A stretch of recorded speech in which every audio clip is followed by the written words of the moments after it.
Hey, what's going on, guys? It's Taj from Stack Trading, and welcome to day 3 of the Small Account Challenge. Now, today was another red day, but I'm going to go over why it's a little misleading um, that today's red. And what I'm starting to notice with the specific brokerage that I'm using that is really turning me off to it.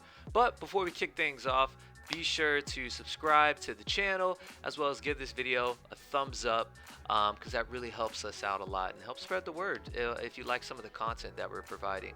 But with that being said, let's dive right into it. What happened today? Well, if you look at my P&L, currently down about $73.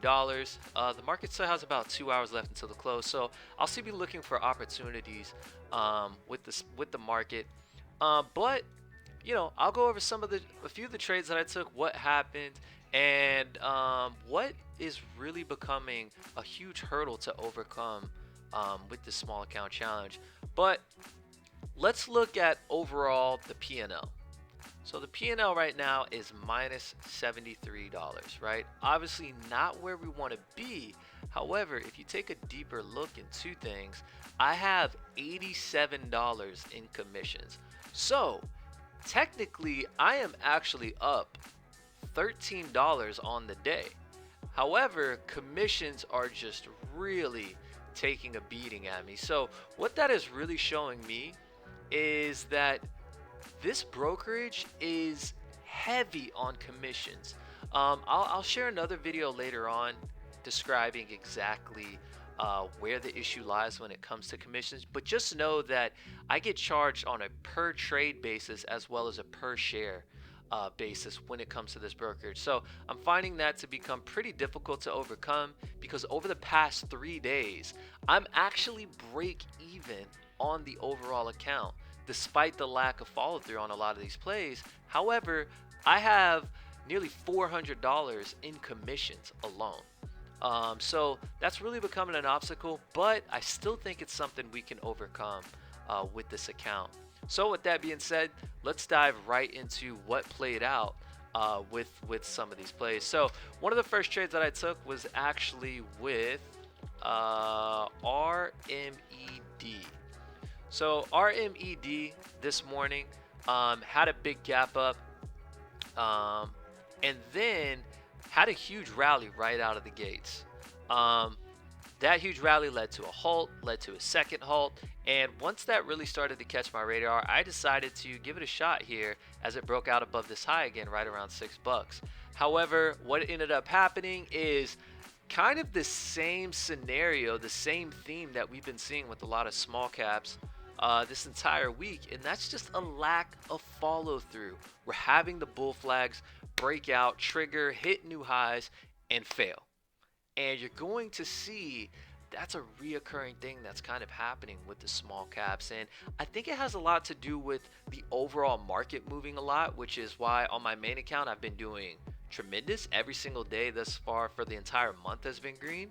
But the small account is making a really challenge to overcome when you don't have this follow through based on our strategy. So with RMED, ended up being a scratch. Actually, my biggest loss on the day. I took a $110 loss on that.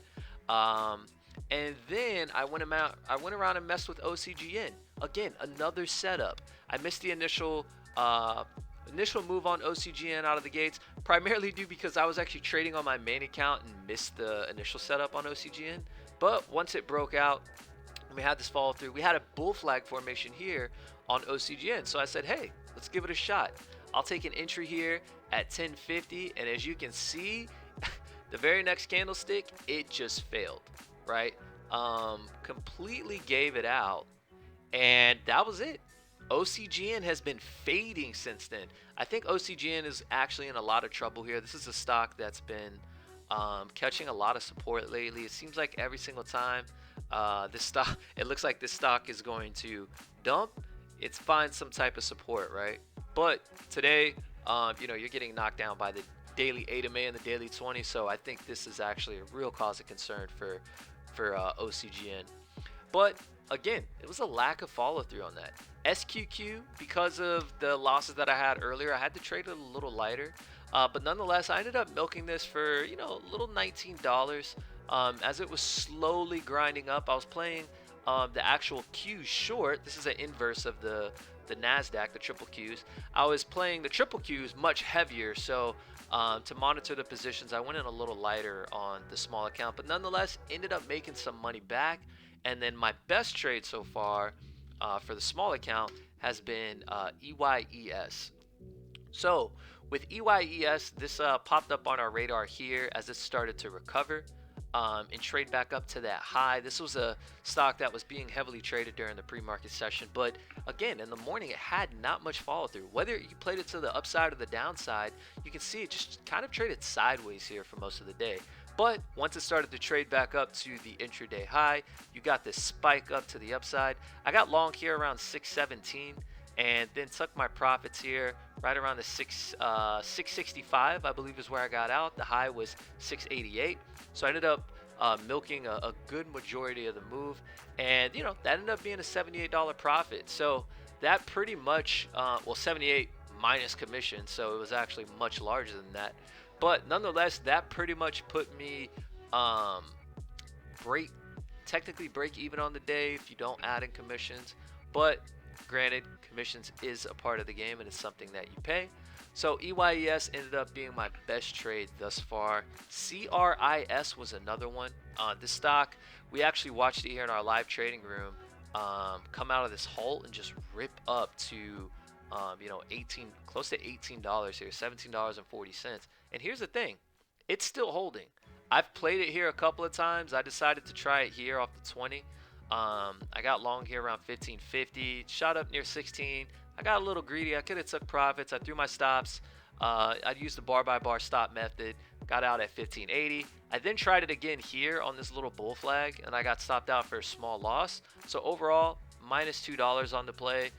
Again, it'd actually be green if it weren't for commissions, but I'm still keeping an eye on it. I know it's not rallying the way we want it to, but it's not giving out this flag, and for a play like this, definitely a good sign. But let's see how the rest of the day plays out. I'm going to continue to trade if there's any other opportunities, but with that being said, that's going to do it for this small account review. Comment below, what do you guys think about this? Am I paying way too much in commissions, although it's allowing me to skip over the PDT rule? Is it worth the trade-off? Comment below what you think, what's some other small cap stocks that you traded, how you did today, and make sure that you like the video, subscribe to the channel, and turn on that notification button. But that's going to do it for me, guys. You have a good one, and we'll be back at it again tomorrow. Peace.